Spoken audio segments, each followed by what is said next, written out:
Go ఉత్పత్తుల గురించి తెలియజేయవలసిందిగా చింతల పోషమ్మ గారు, వారి యొక్క చిరు పరిచయము. వీరు కామారెడ్డి నివాసులు, MA B.Ed. ఒక 20 రకాల గో ఉత్పత్తులను వాళ్ళు తయారు చేస్తున్నారు. Best women achiever award Telangana government 2022లో వచ్చిన తనకి. తర్వాత ఒక 1 lakh ప్రైజ్ మనీ కూడా అందుకున్నారు. వివిధ సంస్థల నుంచి దాదాపు 60 నుంచి 70 అవార్డ్స్ తను అందుకున్నారు. బెస్ట్ ఉమెన్ అచీవర్ అవార్డ్ 2022లో 1 lakh ప్రైజ్ మనీతో ఇంటర్నేషనల్ ఉమెన్స్ డే రోజున నాకు ఇచ్చారు. తర్వాత మా కామారెడ్డిలోనే ఒక shopping mall, Bombay cloth house అనే షాపింగ్ మాల్ ఉంటుంది. ఆ షాపింగ్ మాల్ వాళ్ళు నేను చేస్తున్న వర్క్ కాను సెల్ఫ్ ఎంప్లాయ్మెంట్ ఇంకా ఎక్కువ క్రియేట్ చేసి ఎక్కువ మంది డిజేబుల్ కి సింగిల్ ఉమెన్ కి ఎంప్లాయ్మెంట్ ఇవ్వాలమ్మా అని చెప్పి 160 గజాల ప్లేస్ ని ఫ్రీగా డొనేట్ చేశారు. దాన్ని ఇద్దరు సీఎంలని ఓడించిన ఎమ్మెల్యే గారు మా కాన్స్టిట్యున్సీనే వెంకటరామరెడ్డి గారు తన ముందర పెట్టారు. ఇలా నాకు వాళ్ళు ఇచ్చారు అని. ఈ మంత్ లో దాన్ని కన్స్ట్రక్షన్ చిన్న హాల్ లాగా చేసిస్తానని చెప్పారు అనమాట. దాని వర్త్ వచ్చి ఒక 50 lakhs ఉంటుంది. షాపింగ్ మాల్ వాళ్ళకి ఇచ్చింది. తర్వాత దీంట్లో నేను పెట్టుకున్న పారామీటర్స్ ఒక 4. ఫస్ట్, నాలాగా ఉన్న డిజేబుల్డ్ పీపుల్ కి సెల్ఫ్ ఎంప్లాయ్మెంట్ క్రియేట్ చేయాలి ఎక్కువ మొత్తంలో. గవర్నమెంట్ ఇస్తున్న ఆసరా పెన్షన్ కి తోడుగా నేను చేస్తున్న ఈ వర్క్ లో కొంచెం ఒక 5,000 to 6,000 వచ్చినా కానీ వాళ్ళకి ఆసరాగా సపోర్ట్ అవుతుంది. నార్మల్ గా ఉండి ఏ పని చేయలేని వాళ్ళు మాలాగా ఉండి వీడున్నాడు ఇది ఉంది అని చెప్పేసి చిన్న చూపు చూడకుండా మా నుంచి కూడా కొంచెం అమౌంట్ వచ్చిందనంటే ఒక గుడ్ లుకింగ్ ఉండాలన్న ఆలోచనతో నేను ఇది చేస్తున్నాను. అలా నేను చేసే ఈ ఐటమ్లలో ఒక 10 members కి ప్రెజెంట్ ఇస్తున్నాను అనమాట. అది మీకు ఎక్కువ మొత్తంలో ఇవ్వాలి. ఇప్పుడు ప్రెజెంట్ వచ్చే రాఖీ పండుగలో భాగంగా ప్లాస్టిక్ రాఖీ వద్దు, గోమయ రాఖీ ముద్దు అని ఇలా మేము రాఖీ తయారు చేస్తున్నాం. ఇది లాస్ట్ టైం నేను మా కామారెడ్డిలో ఒక 8,000 రాఖీస్ నేను అమ్మాను. అంటే సింపుల్ ఒక 10 rupees పెట్టి అమ్మాను. అంటే మీరు చూడండి, ఆవు యొక్క గొప్పతనం ఆవు పేడతో, అంటే పాలు పెరుగు నెయ్యి ఒక వాడుకుంటాం తప్ప ఆవు పేడ అంటే అది రాఖీలో జల్లుతామని అనుకుంటాం. కానీ ఇలా చేయడం వల్ల, రాఖీ తయారు చేయడం వల్ల ఇప్పుడు దీన్ని కట్టుకుంటాం. ప్లాస్టిక్ రాఖీ అయినా బంగారు రాఖీ అయినా వెండిదైనా కట్టుకున్నాక గౌరవప్రదంగా తీసి ఒక దగ్గర పెడతాం. ఒక బంగారు అంటే వెండిదైనా అంటే మళ్ళీ దాన్ని మెల్ట్ చేసేసుకొని మళ్ళీ వాడుకుంటాం. అదే ప్లాస్టిక్ అయితే ఏ సెల్ఫ్ లోనో ఇంకెక్కడో పెడతాం. మళ్ళీ 1 year వచ్చేటప్పటికి ఒక 6 months వచ్చేటప్పటికి తిరిగి చూస్తే కలర్ పోయి ఉంటుంది కానీ అది మెల్ట్ అయి ఉండదు. అదే దీన్ని మాత్రం మనం గౌరవప్రదంగా తీసి చెట్టు దగ్గర వేసినట్లయితే మెల్ట్ అయిపోతుంది. న్యాచురల్ ఫర్టిలైజర్ లాగా కూడా ఉపయోగపడుతుందని ఒక ఆలోచనతో మేము ఈ గోమయ రాఖీ తయారు చేసాం. ఇది సింపుల్ 10 rupees మాత్రమే. మినిమం 100 పీస్ అయితే 100 పీస్ తీసుకుంటే కనుక 10 rupees, 100 లోపల అయితే 15 రూపాయలు అట్లా ఇచ్చి 8,000 అంటే సింపుల్ చిన్న పేడ నుంచే 80,000 సంపాదించాం మేము లాస్ట్ ఇయర్. అట్లా డిఫరెంట్ గా ఒక 20 ఐటమ్స్ తయారు చేస్తున్నాం. ఇంకొక మాట చెప్పాలి కదా, ఇప్పుడు ఇలా చేస్తున్న క్రమంలో 4 పారామీటర్స్ చెప్పాను కదా. డిజేబుల్డ్ ఉన్న మా వాళ్ళకి సెల్ఫ్ ఎంప్లాయ్మెంట్ క్రియేట్ చేయాలి అనేది ఒక ఆలోచన. సెకండ్ వచ్చి మేము చేసే ఐటమ్స్ టోటల్ కూడా ఎన్విరాన్మెంట్ కి ఉపయోగపడుతూ బయోడిగ్రేడబుల్ అయి ఉండాలి అనేది. థర్డ్ వచ్చి ప్లాస్టిక్ అనేది ఉపయోగించద్దు మా ఐటమ్స్ లో అనేది. 4 వచ్చి గోమాత రక్షణ జరగాలి మేము చేసే ఐటమ్ లో అని 4 పారామీటర్స్ పెట్టుకుని మేము వెళ్తున్నాం అనమాట. ఇట్లా చేస్తూ వెళ్తున్న క్రమంలోనే ఇప్పుడు నేను లండన్ యూనివర్సిటీ కేంబ్రిడ్జ్ విశ్వవిద్యాలయం ఉంది కదా, అక్కడ కేంబ్రిడ్జ్ విశ్వవిద్యాలయంలో సెమినార్ కి తెలంగాణ నుంచి నేను ఒక్కదాన్ని సెలెక్ట్ అయ్యాను.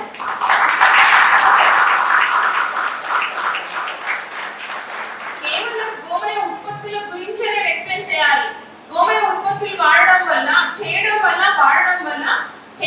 మహిళలకు ఏ రకంగా సాధికారత వస్తుంది, మనీ ఎన్ని చేసుకుంటారు, ఇది చేయడం వల్ల పర్యావరణానికి ఎలా ఉపయోగపడుతుంది, ఇంకా మా డిజేబుల్ పీపుల్ కి ఎలాగా సపోర్ట్ అవుతుంది, గోమాత రక్షణ ఎలా జరుగుతుంది అనే ఈ 4 పారామీటర్స్ పైన నేను సెమినార్ లో ప్రెజెంట్ చేయాలి. దాంట్లో నేను తెలంగాణ నుంచి సెలెక్ట్ అయ్యాను. మొత్తం స్పాన్సర్డ్ వాళ్ళే అనమాట. టికెట్ నుంచి స్టార్టింగ్ నుంచి ఎండ్ దాకా అంతా వాళ్ళే. ప్రెజెన్సీ మాత్రం నాది. అలా సెలెక్ట్ చేసింది నన్ను గోమాత.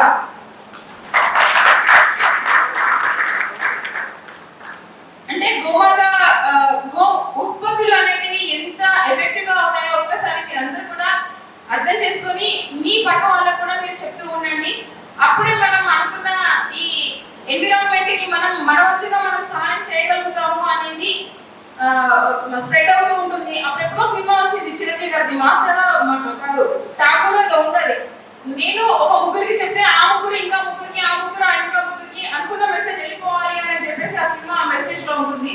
అట్లానే మనమందరం కూడా స్వదేశీ వస్తువులు అంటే విదేశీ వస్తువులు టోటల్ గా ఉపయోగించదని కాదు, మనం వాడుతున్న ఈ వస్తువులనే మనం ఎఫెక్టివ్ గా వాడగలిగితే ఇటు సెల్ఫ్ ఎంప్లాయ్మెంట్ క్రియేట్ అవుతుంది, అటు ఎన్విరాన్మెంట్ కి హెల్ప్ అవుతుంది అనేది మా ఆలోచన.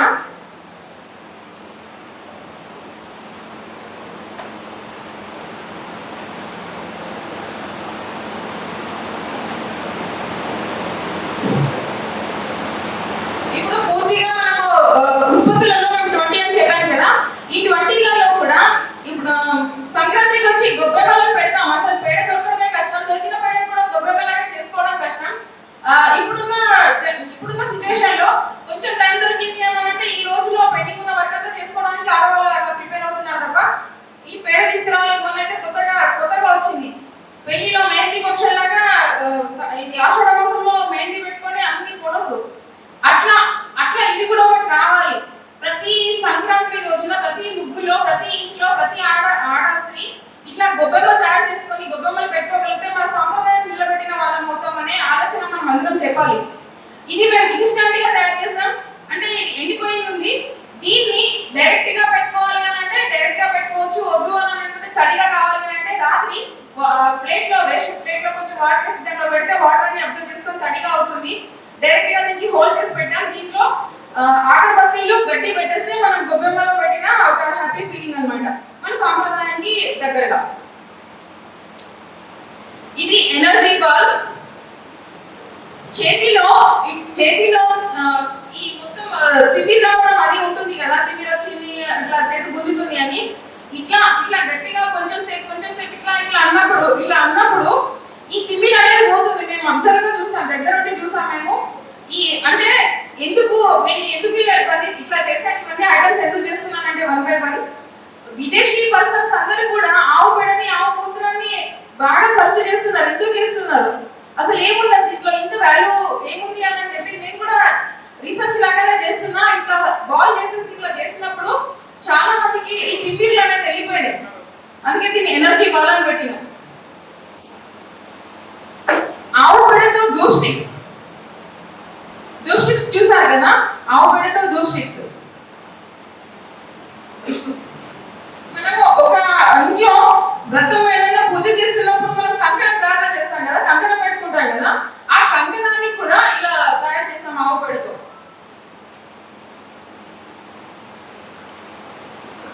హోమం చేసినప్పుడు మనం దశంక పౌడర్ అని వాడతాం కదా, దాన్ని ఆవు పేడతో మిక్సింగ్ లో మనం దశంక పౌడర్ అది కూడా తయారు చేస్తాం. మనం మట్టితో దియాస్ వెలిగిస్తాం కదా, మట్టి దియాస్ ని దీనికి తేడా తెలుసు కదా మీ అందరికీ కూడా. ఈ దీంట్లో వెలిగించినప్పుడు ఆ సరౌండింగ్ లో ఉన్న వాతావరణం అనేది ప్యూరిఫైడ్ అవుతుంది, ఆ గాలి అనేది ప్యూరిఫైడ్ అవుతుంది. వద్దు అనుకోని దీన్ని కొంచెం వాటర్ లో 1 minute డిప్ చేసి కనుక ఆయిల్ బత్తి వేసి వెలిగిస్తే అక్కడికి ఆగిపోతుంది. అది కొంచెం బెటర్ గా ఉంటే నెక్స్ట్ టైం యూజ్ చేసుకోవచ్చు, లేదు అంటే చెట్టు దగ్గర వేస్తే నేచురల్ ఫర్టిలైజర్ లాగా ఉపయోగపడుతుంది.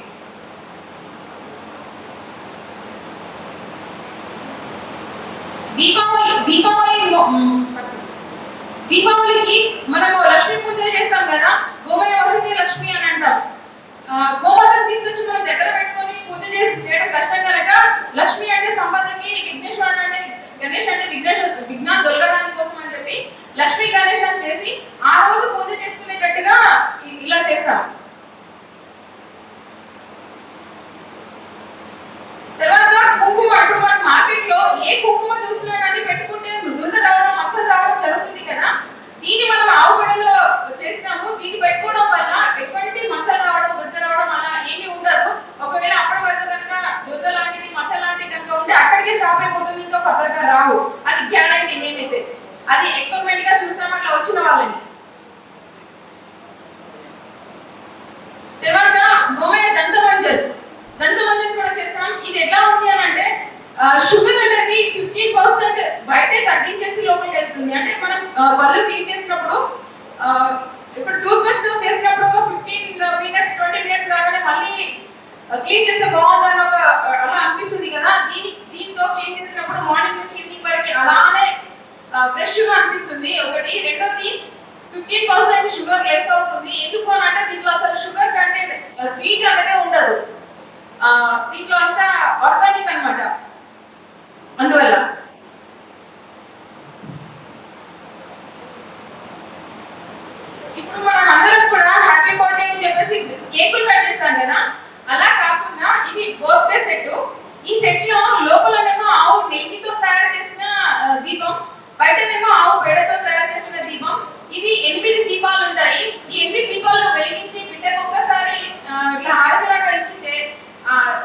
అలా వేస్తే కనుక అష్టదిక్ పాలకుల నుంచి మనకి ఆశీర్వాదం లాగా వస్తుంది. ఆ బిడ్డకి సంవత్సరం పొడవుగా కూడా ఎటువంటి ప్రాబ్లమ్స్ లేకుండా ఉండడానికి చెప్తారు.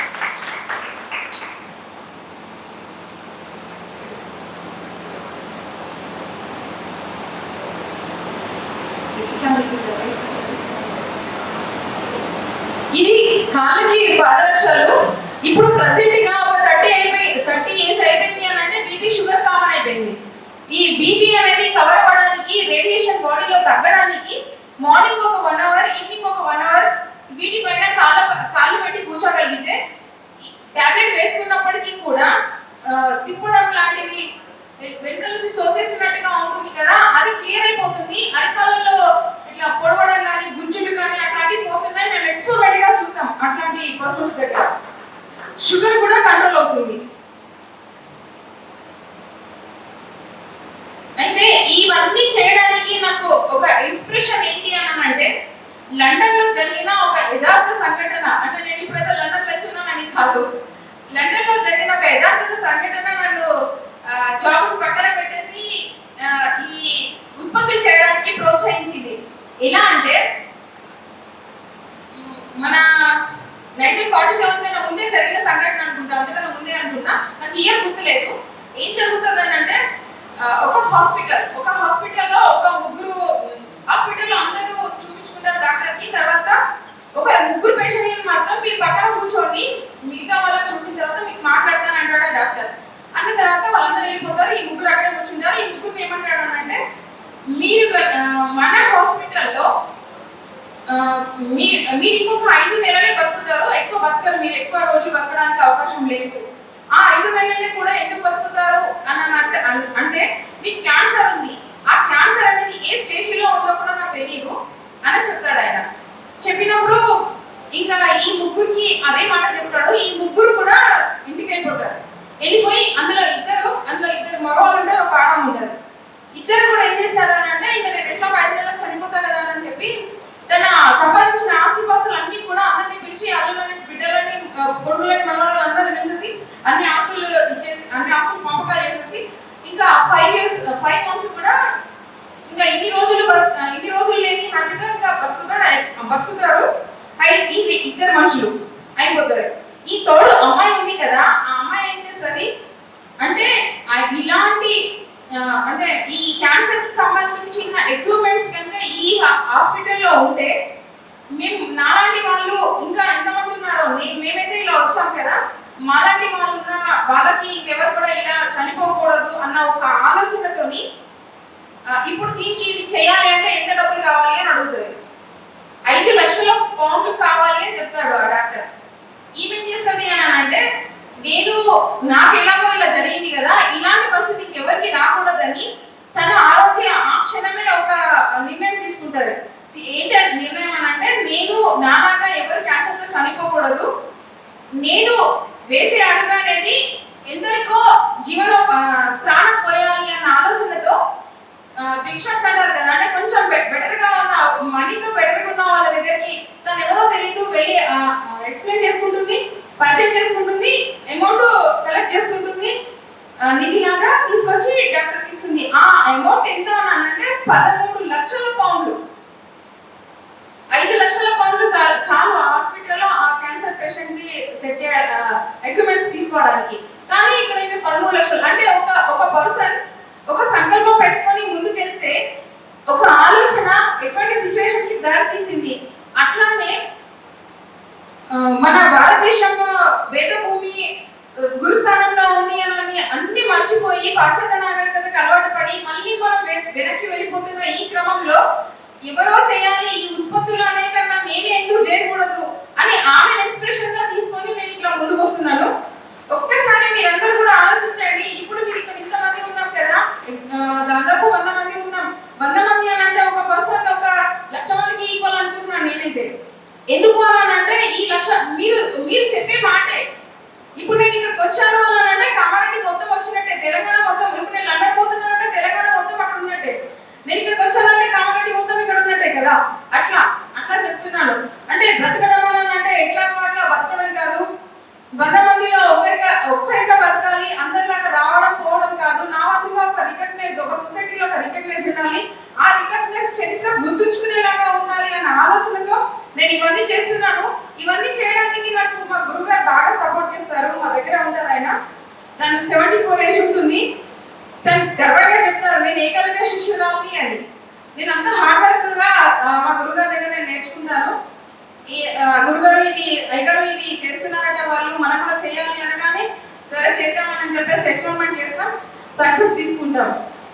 మర్చిపోయాను, ఇంకా ఇది మర్చిపోయాను.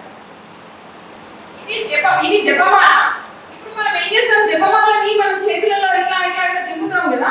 ఈ తింపే క్రమంలో ఈ నర్వ్ సిస్టమ్ అనేది వేరే వాటికి దీనికి చాలా ఎఫెక్టివ్ గా ఉంది. ఈ వేళ్ళ గుంజులు అనేవి పోతున్నాయి. ఒకటి ఇది మెడలో ఇట్లా వేసుకుంటూ ఇట్లా నేను 24 hours వేసుకొని ఉంటున్నాను. స్నానం చేసేటప్పుడు మాత్రం తీసేస్తున్నాను.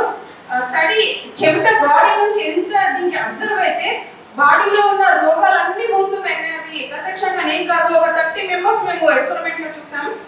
తర్వాత పొద్దున నుంచి సాయంత్రం వరకు ఒక బూస్ట్ టాబ్లెట్ మనం మింగినట్టుగానే ఉంది. అసలు అలసిపోవట్లేదు. ఫేస్ లో కానీ బాడీలో కానీ ఎంత హార్డ్ వర్క్ చేసినా కానీ అలానే ఉంటుంది. ఈ సర్వైకల్ స్పాండిలైటిస్ కూడా ఉపయోగకరంగా ఉంది. ఈ జపం ఈ మాల ధారణ వల్ల. అంటే దీంట్లో పెద్ద సైజ్ లో చేస్తే కనుక మనం జపమాల లాగా ఉపయోగిస్తాం. ఈ సైజ్ లో చేస్తే కనుక మెడలో 24 hours వేసుకోవడం వల్ల ఇలాంటి ప్రాబ్లమ్స్ అన్ని కూడా మనం పక్కన పెట్టుకోవచ్చు. నేను ఇప్పుడు ఇక్కడ ఒక 50 పీస్ తీసుకొచ్చాను మీ అందరి కోసం. మీ అందరికీ కూడా ఇది ఒక్కసారి వాడగలిగితే ఇంకా మన వాళ్ళకందరికీ కూడా చెప్తారు అని చెప్పేసి వాడాలి, వాడేటట్టుగా చూడాలి అన్న ఒక ఆలోచనతో తీసుకొచ్చాను. ఈ అవకాశం ఇచ్చినందుకు మీ అందరికీ